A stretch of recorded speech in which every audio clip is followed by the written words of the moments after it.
Okay, number one, I think that is very important. Never argue with your loved one. Okay, their reality is their reality. Your reality may could be completely different than theirs, but they have brain damage. In the beginning stages, their frontal temporal lobe is damaged and it affects their reasoning ability. And basically, their neurons aren't connecting and they can't reason. So, our first instinct with our loved one is to try to reason with them and say, this is da da da da da because of this. Well, they no longer, most of them have that ability to reason anymore. So, your best strategy is not to try to bring them into your reality. Your best strategy is to agree.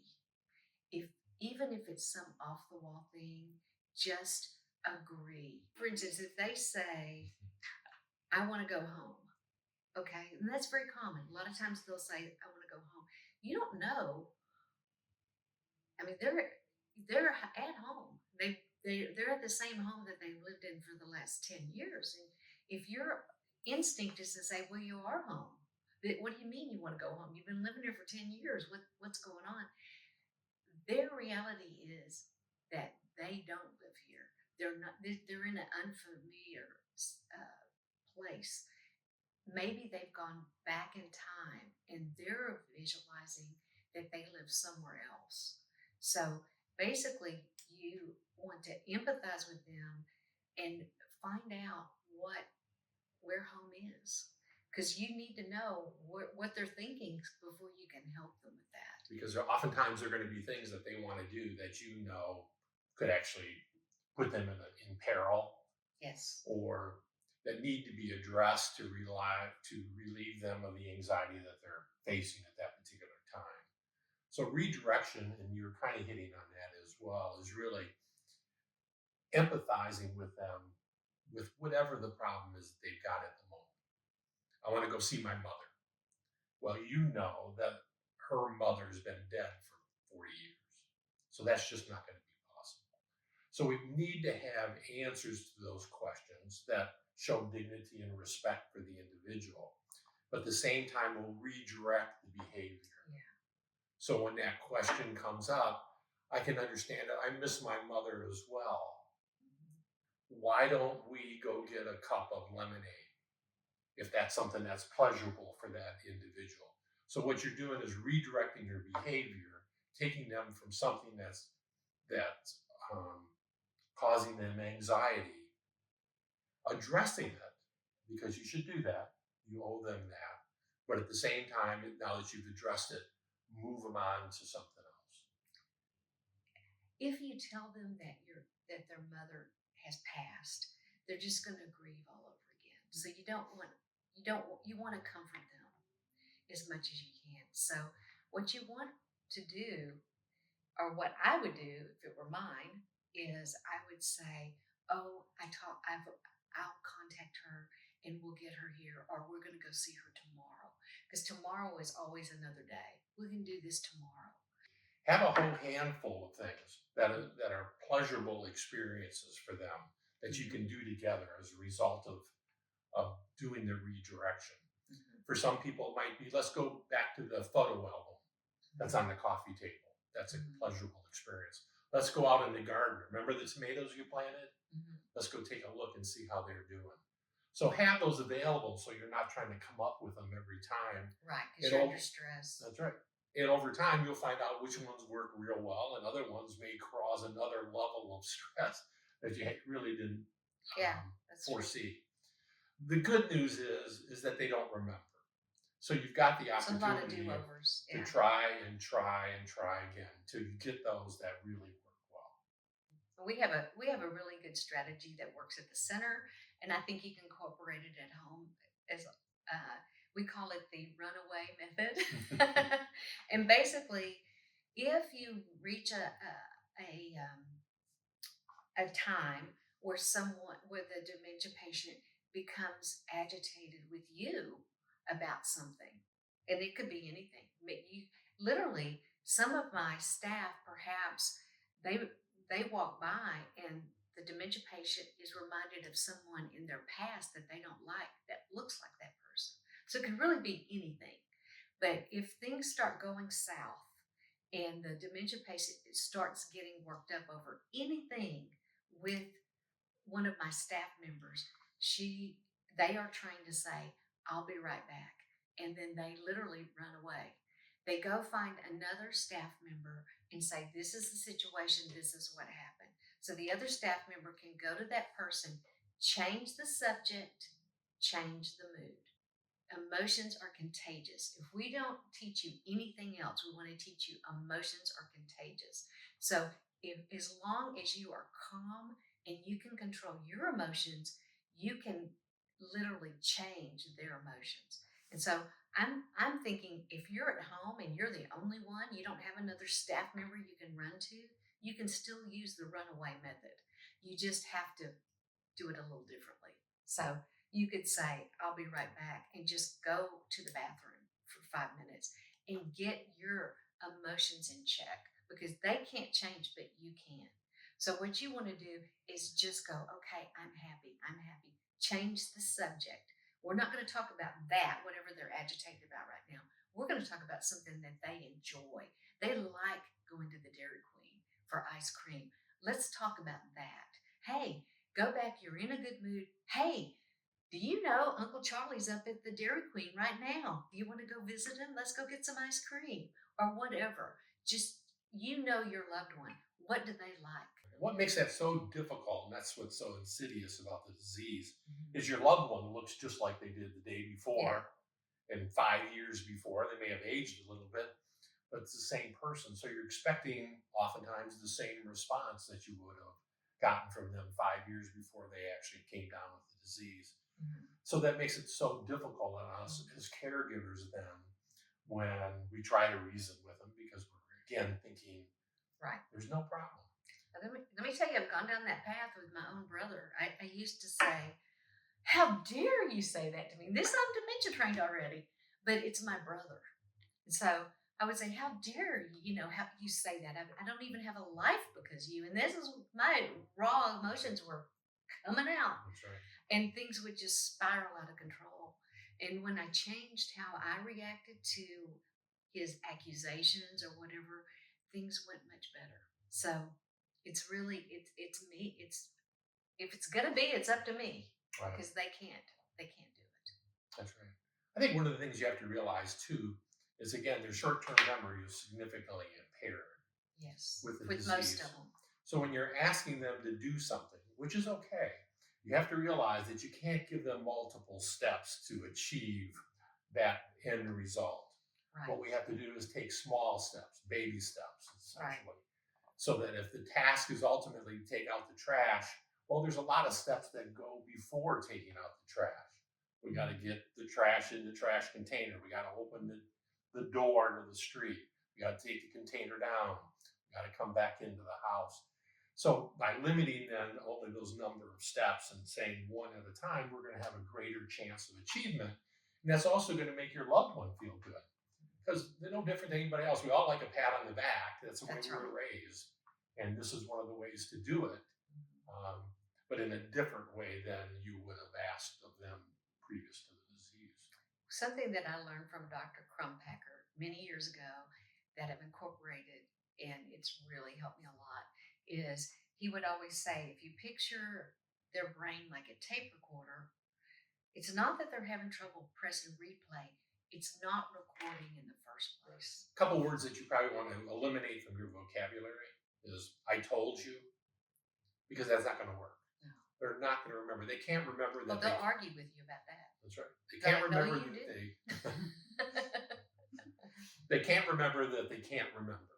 Right, So for you to say "I told you so" will just escalate, right. and all of a sudden you're in a situation that you didn't want to be in. Yeah. But it was those little subtle words. Another one I know Laura uses them sometimes. I try to stay away from them is "remember." And of course, "remember I told you" is really a caustic combination of words as well when you have them. Mhm. But asking them to remember something is difficult because they they causes them can't stress remember. because they don't remember. So a lot of times, if they're in the stage where they're trying, which most of my guests are, where they're trying to fake it like they're okay, um, they may make something up. If you ask them what'd you have for lunch, they'll say, oh, we had hot dogs, or they didn't even feed us lunch because they don't remember. So testing them it just causes them a lot of stress. Yeah, so daily routine for anybody um, is really, really important for the for both the sanity of the caregiver and the person with the disease to do the same things each and every day.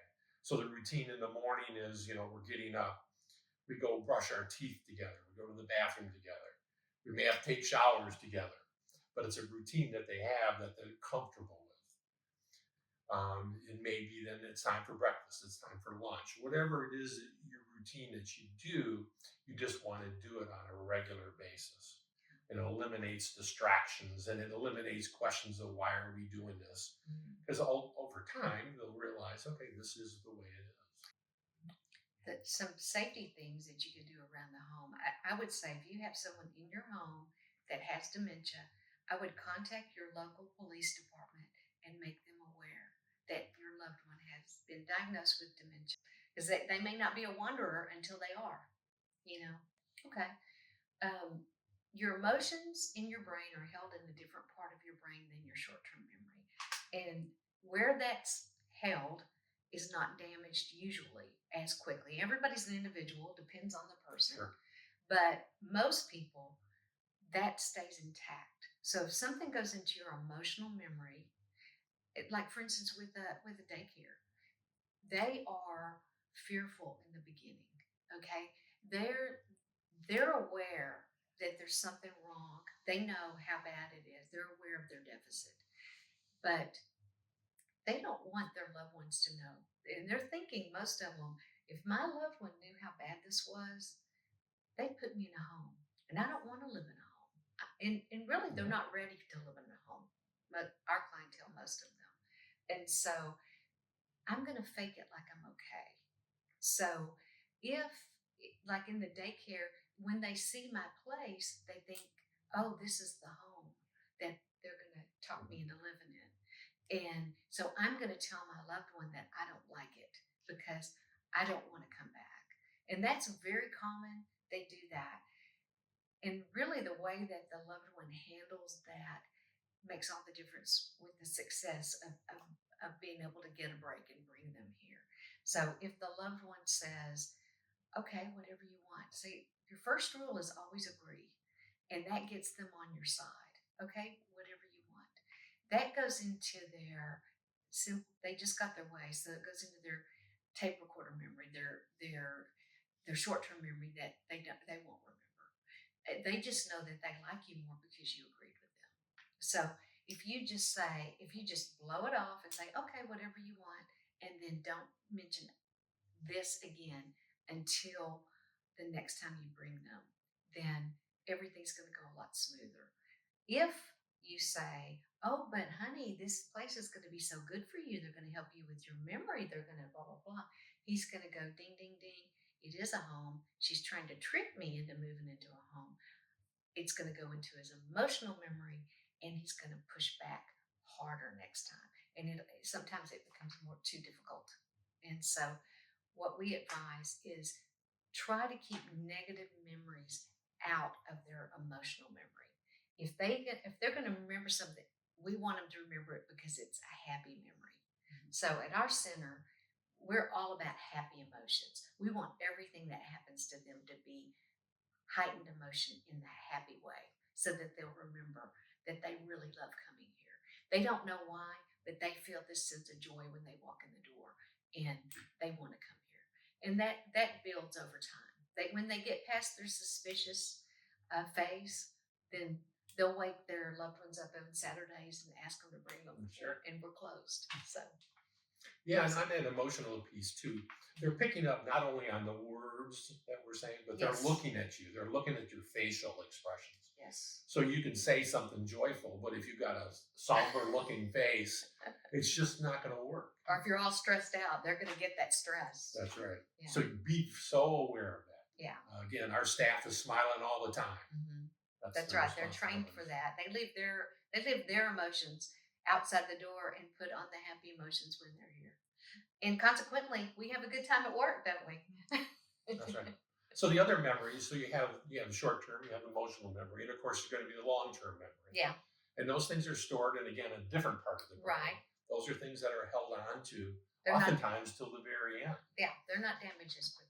And you'll hear them talk about the old days. And because of that, you need to use that as a lever when we've got a difficult situation to address something that was in their old days. So now they can talk about if it was a military experience, if it was when they got married, whatever it is that they can still relate to and really carry on a conversation with you.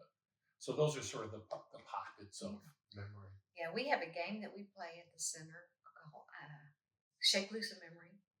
And basically, it's just cards. And the whole purpose of the game is to get them to share their stories because it brings about. So it'll say something like, "Keep this card if you've ever jumped out of an airplane." Well, some of our military guys have jumped out of an Mhm. airplane, and that comes up with some really good stories. And we have them tell their story. That stimulates their long-term memory, and we're hoping that maybe that memory won't go away as fast. I've had one guy say, I never jumped out of an airplane by my own choice," but so sometimes they're bad memories, but we try to stay away from those. I mean, our philosophy is if they're constantly bringing up or thinking about things that happened in their lifetime, maybe because those memories will eventually go away. We're hoping they won't go away as quickly. I mean, this is unfortunately, it's a progressive disease, and if they, we're thinking maybe we can stave it off by bringing those things up. So we do things like we play bingo. They played bingo as a child. We play games that they Mhm. maybe played as a child or as a young adult. We talk about their life experiences. We'll have people tell stories. We do coffee talk every morning. We do another version of coffee talk in the evenings, but we don't call it coffee talk. Right. So, um, but we get them to engage and tell their stories. The evenings at the centers are very interesting because people start sundowning. I don't know if you know that term, but as the sun goes down, they start becoming more anxious. A lot of times they're tired, and there's something about their circadian rhythm that changes during sundown. So what we found works for that is we try to give them something to do. We try to keep them as busy as possible because we found out if they're engaged, their sundowning symptoms aren't as pronounced. So, You think about going to the grocery store and even checking out in the grocery store, and they ask you whether it's paper or plastic. Is it going to be credit card? Is it going to be a check? Is it going to be cash? There's all these questions coming at them. They're either hearing them and have to respond to them, or they just hear them and they get anxious because someone's asking all these questions of their loved one. So you need to put them in that environment where humor is a big part of it. That's why so many of the activities here, again, are humor based, right? When we laughter's go the to best medicine, that's really. right. I love when we go to the zoo. What do the animals sounds like? And sure enough, I'll have somebody do an elephant, and then I got a whole room doing elephants, right? And we have to understand that that's done with dignity and respect, and it's again recognizing their past behaviors, which are stored in there, and they're delighted to be able to share those because you know what? If they're sitting home with a caregiver all day long, no one's doing that stuff for them, and they got now that opportunity, and it becomes humorous, and humorous is contagious. We all start laughing, right? And also, you can use humor during sundowning too, which is a great strategy. It's a really great strategy. And what we found is potty humor works. Mhm. I mean, literally, if you say the word underwear, if you can fit the word underwear in any of your sentences, you're going to have a room full of laughter. So, um, anyway, that's just Yeah, something. I loved it at my center. So I would come in and tell jokes. That would be my like right before lunch. Everybody was getting tired and they needed to eat, so I would do jokes, and I would laugh, so they would all laugh, and probably nobody understood the joke, but because someone was laughing, and then Yeah, my wife, that's right, laughter's contagious. and then my wife would remind me that you're really not that funny. But You I just have felt like, a nice audience. I Yeah. thought, man, I'm getting really good at this stuff. But that's the reality. Another thing too is you can tell funny stories about your kids, and they love to tell funny stories about their kids. So it opens up their long-term memory, and they can share funny stories as well. I would say if I have a dementia patient living in my home, I would always have some background music going on. Mhm. Always. If it's music that they enjoy, I would have it lightly in the background always going on because that's the only thing that uses all the parts of the brain. And it's the last thing to go. You know, go ahead. You Yeah. have something to say. I can No, talk. no. You stole my thunder right there. Oh, did I? It is the power of music and what it can do. And we do that at the center. We bring in- incorporate music in every activity that we can. If we can incorporate it, we will in every one of our activities. Mhm. You know, if we're doing a trivia, we'll do a music trivia, and then we'll play the song, and then we'll sing along. You know, we'll do if we're doing categories, we'll have some way to incorporate Mhm. music into Right. it. Sometimes we play Hangman, and it's songs. You know, Right. so, and it's old songs that everybody knows, like Red River Valley and stuff. Well, the other thing we're able to do that, unfortunately caregivers probably can't do is that we bring in, paid entertainment. That's right. So that gives them the They love it. opportunity to hear the songs that they love. Mhm. The entertainers know who their audience are. They're, 70 plus. But we Gives still them the dance for entertainment. And then they I mean, dance, for right? exercise. You have to be careful. People with walkers shouldn't be dancing probably, but Yeah, we we're will get them up out of their seats, right? We get them engaged. And again, we see the smiles, we see the humor, we see the value of that for the people that come. In fact, usually our biggest day during the week is the day we have entertainment. We also have ice cream that day, but that's a big draw as well. Yeah. The call we get most often is from the caregiver whose hair is on fire. It's either the caregiver, the male or the female, who says, I just can't deal with this any longer. If you can't help me out, I'm going to lock them up. I mean, that's basically where they're at. They've never been trained. They have no idea what they're doing. So we recognize that right up front that they've lost a purpose because they are sitting in the Barca Lounger because they don't know what to do. What they used to do, they can no longer do. No one's trained them how to do anything different that would respect where they're at cognitively today. So it means bringing up those things in the past that they enjoyed doing, whether it was a profession or a hobby or anything else, to make them and drive that back into them that you do have a purpose in life. It can be a small purpose, right? It can be helping other people. We love having people help people in our centers as well. They get a satisfaction out of it. Oh, yeah, they do. And something that I run across a lot is, as far as dignity goes, if a parent is living with their child, okay, or their offspring, not a child anymore, the parent wants to continue their role as the parent, okay? They want their child to acknowledge that they're the parent. They do not want their child to become their parent, okay? So if they're aware of who they are and their child is bossing them around, you're going to have some conflicts and your life is going to be very difficult. What I have learned is if you address your parent as the parent in a humble, respectful way, they're going to be a lot more apt to do whatever it is that you want them to do. You try to do baby steps. So when the Barca Lounger and the TV's been on for half an hour and you've taken care of, you got the laundry going and those other things, give yourself that time that you have to do that. Get on the phone, talk to your friends, talk to your support group, but then come back and that's not the behavior that they really are enjoying. In fact, they probably can't even relate to what's going on in the TV. It's right. just noise, right? They're just You have sitting to be there. careful with it. Or they have a book in front of them. The reality is there's no comprehension going on. There's no book reading on. It's just a way for them to just kind of de-socialize, right? Because the world's becoming smaller and smaller for them. So they're not putting themselves in the position where they're asked questions or where things are difficult. So you take those small steps again to say, okay, TV time's up. I think it's time for us to go ahead and get the photo album out. Boy, do you remember camping? I said remember, but remember the days when we camped? How much fun that was?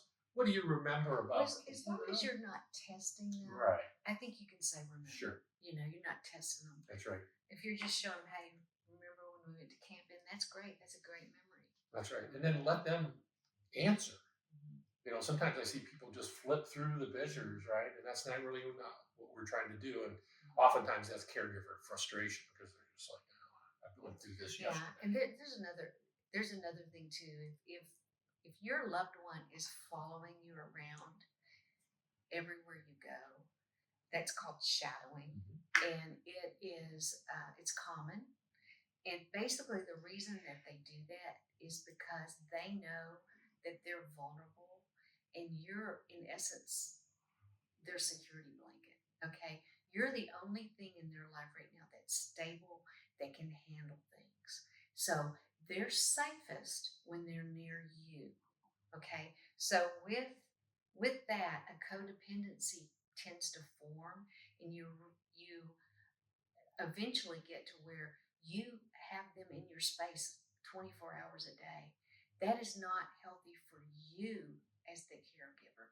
You need a break. It's healthy for them, kind of, because you're their security blanket and they've got their security blanket around.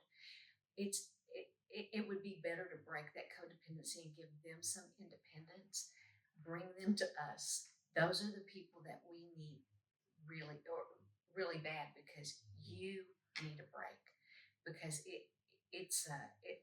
that's too much for anyone to handle.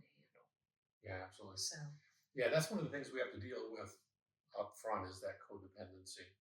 And especially I find it with men taking care of wives, because men feel like that's their responsibility.